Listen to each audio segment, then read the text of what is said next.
Le train Béchar Rajbilet, Tindouf Béchar, un train de 950 km pour exploiter les mines de fer prometteuses et les gisements de fer prometteurs de Rajbilet. Ce projet va nous coûter plus de 3,2 milliards de dollars. 3,2 milliards de dollars pour un train. Ça, c'est juste l'infrastructure. Il y a les rails, juste pour développer les rails sur 900 km. Il n'y a aucune étude économique, aucune expertise, aucun rapport. Rajbilet aurait été rentable si on l'avait exploité pour exporter directement depuis le Sahara occidental, ou depuis le Maroc, depuis le Sahara occidental, parce que c'est proche de la frontière marocaine, de la frontière du Sahara occidental. Selon les estimations que nous avons faites, à moyen terme, Rajbilet va coûter à l'Algérie 30 milliards de dollars, une trentaine de milliards de dollars. Tu construis les rails, il faut acheter les trains, il faut acheter les wagons, et c'est pas des trains de c'est des trains de marchandises, et c'est des trains qui doivent être adaptés au transport du minerai. Jamais on va exporter pour 30 milliards de dollars de fer en Algérie. Jamais. On va jamais. Un des trains au Sahara, là, film Star Wars. Le train Béchar Rajbilet, Tindouf Béchar, un train de 950 km pour exploiter les mines de fer prometteuses et les gisements de fer prometteurs de Rajbilet. Rajbilet, plus exactement, Rajbilet, mais Rajbilet. Ce projet va nous coûter plus de 3,2 milliards de dollars. 3,2 milliards de dollars pour un train, Rajbilet, Tindouf Béchar, juste pour transporter le fer. Juste pour transporter le fer, c'est un projet, c'est un méga train, 950 km de Rajbilet jusqu'à Béchar. Alors, ça c'est juste l'infrastructure. Il y a les rails, juste pour développer les rails sur 900 km, les travaux, la pose des fers, un système de ligne, de surveillance, tout ce qui est infrastructure ferroviaire. 3 milliards de dollars, 3 milliards et 250 millions de dollars. Pour un train au bout du désert pour amener du fer. Est-ce que vous savez que les exportations du fer en Algérie, ça nous rapporte à peine 1 milliard et quelques de dollars. Là, on a le meilleur chiffre en 2023, 1 milliard 200 000, même pas 1 milliard 200 millions, même pas 1,2 milliard de dollars. Parce qu'en Algérie, on n'a plus lancé des grands projets. Auparavant, pourquoi on importait le fer?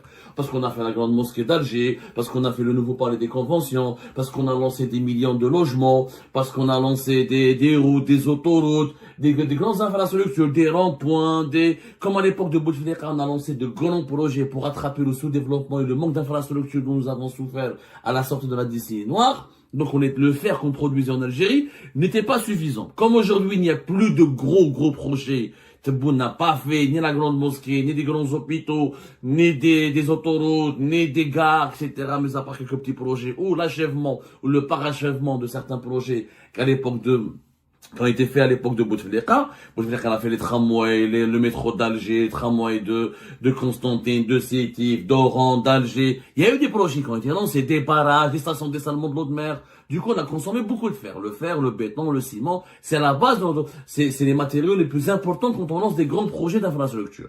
Comme les grands projets d'infrastructure sont gelés ou n'ont pas été lancés, que durant le mandat de Tebboune, il n'y a pas eu de grands projets d'infrastructure, si ce n'est encore une fois l'achèvement, la définition des projets de l'époque de Bouteflika. Donc on a plus de fer à exporter, parce qu'on ne consomme pas localement. Mais les meilleures ambitions, pour le moment, l'ambition de l'Algérie, c'est d'atteindre 1,5 milliard de dollars en 2024-2025. Le train qui va transporter le fer de Rajbilet jusqu'à Béchar, c'est 3 milliards 200 000. Le train, attendez qu'il soit mais la béliche, normalement, n'importe quel expert. N'importe quel compte.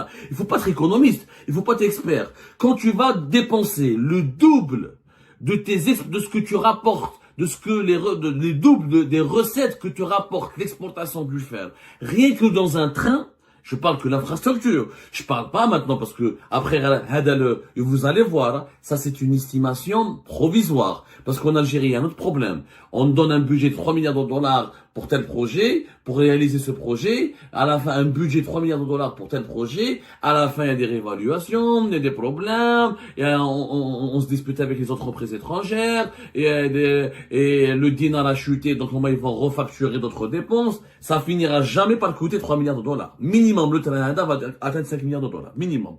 Rien ne transcend Ben Béchar ou Rajbilet. Alors que les exportations du fer rapportent la moitié.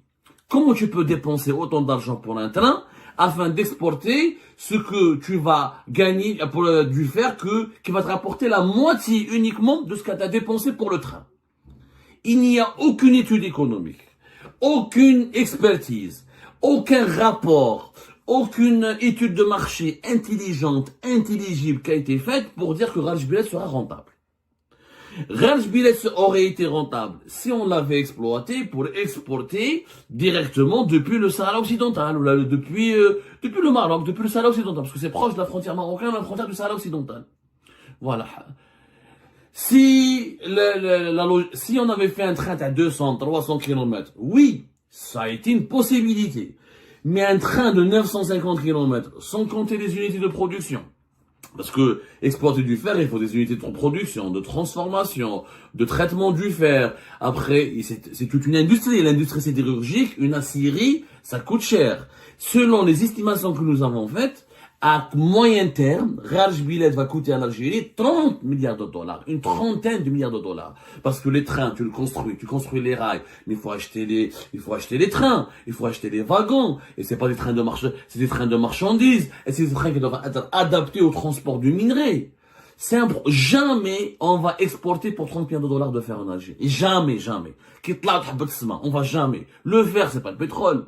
C'est pas le gaz. À la limite, si c'était du gaz ou du pétrole, je te dirais, c'est des matières énergétiques de première nécessité. L'économie mondiale ne peut pas fonctionner sans le gaz et sans le pétrole. Et tous les pays du monde n'ont pas de pétrole, n'ont pas de gaz. Mais le fer, il y en a pratiquement partout. Il y a beaucoup de pays qui produisent du fer. Que ce soit en Afrique, dans le monde arabe ou à travers le monde. Il n'y a pas, c'est pas une matière première aussi prestigieuse ou aussi rare que le pétrole, que le gaz.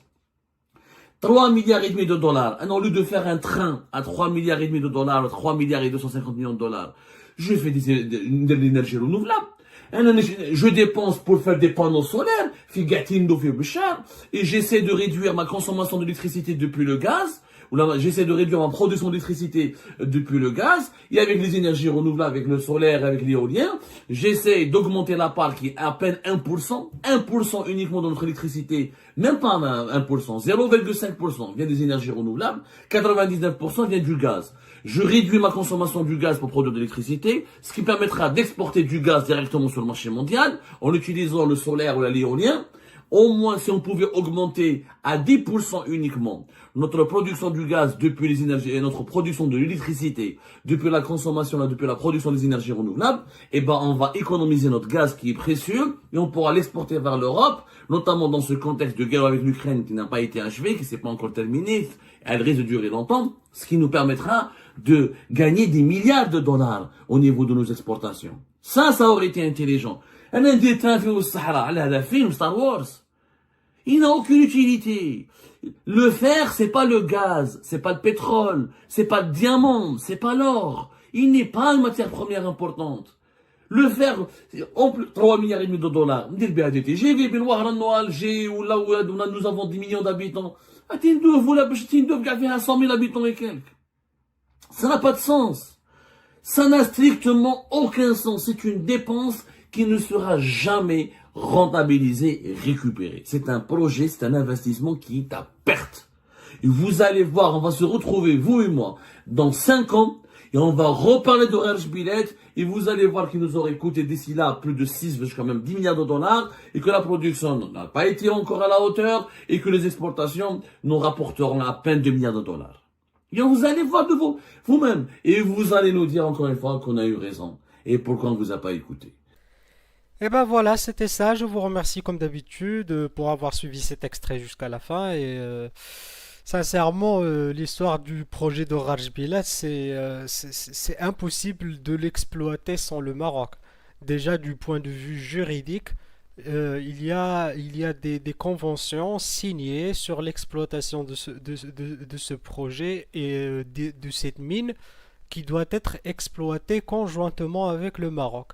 Donc déjà dans le droit international et dans tout ce qui a été convenu entre les deux pays, l'exploitation de cette mine doit se faire conjointement.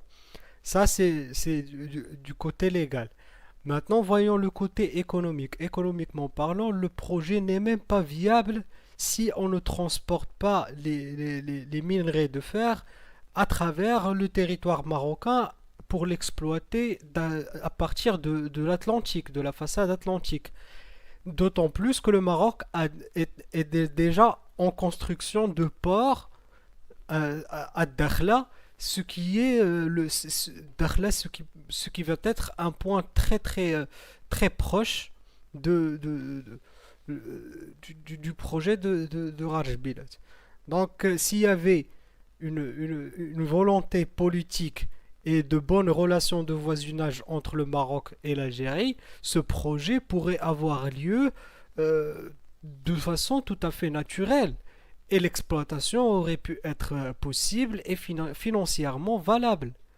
Mais l'Algérie a plutôt cette façon de faire et cette réflexion de vouloir faire un projet de façon à ce qu'il ne soit pas rentable juste pour, pour faire mal au Maroc, entre guillemets, ou pour narguer le Maroc comme quoi, voilà, nous allons exploiter cette mine de façon individuelle et nous allons faire des trains, mais c'est pas rentable, c'est pas économiquement, c'est pas rentable. Donc tu es en train de te faire du mal toi-même. Tu ne vas faire que endommager ta propre économie. Mais les projets que Tebboune ou que le système algérien est en train d'entreprendre, que ce soit tous ces projets, sont des projets politiques. Il n'y a pas une vision économique là-dessus. Avec le manque de projets qu'il y a, le seul projet que Tebboune déjà a, le grand projet de Tebboune, c'est celui de Rajbilat. C'est un projet complètement fou. Ça n'a aucun sens. Et ça va encore coûter beaucoup plus à l'Algérie qu'elle croit. C'est pas un projet à 5 ou 10 ou 20 ou même 30 milliards de dollars. Pour vraiment arriver à construire un réseau de transport et l'infrastructure nécessaire pour l'exploitation et pour l'extraction des minerais et leur traitement puis leur exportation, ça va te coûter environ les 50 milliards de dollars. Et si tu veux faire de la sidérurgie, c'est au-delà de 100 milliards. Donc, l'industrie lourde, le fer, c'est pas de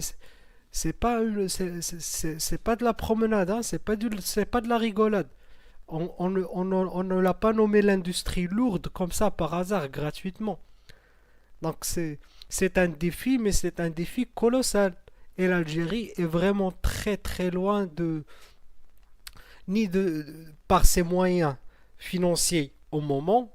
Elle n'a pas déjà les réserves nécessaires de devises pour entreprendre. Elle n'a pas les partenaires. Elle n'a pas le climat. Il n'y a aucun moyen et en plus, c'est pas un projet rentable, économiquement rentable. Donc, il n'y a même pas d'études économiques. Donc, c'est foutu. Avant même le départ, c'est un chaos. Et ben voilà, c'était mon petite analyse pour cette situation qui est de ce projet de Rajbilet. C'est à chaque fois, à chaque 2-3 mois, il faut qu'on reparle du sujet et qu'on réinvoque encore les raisons et les conséquences de cette décision complètement irréaliste du système algérien d'entreprendre cette folie économique. Donc voilà, je vous remercie encore une fois pour votre soutien, pour vos commentaires et pour avoir vu jusqu'à la fin avec mon petit commentaire aussi. Et j'espère vous voir dans une nouvelle vidéo. À la prochaine. Au revoir.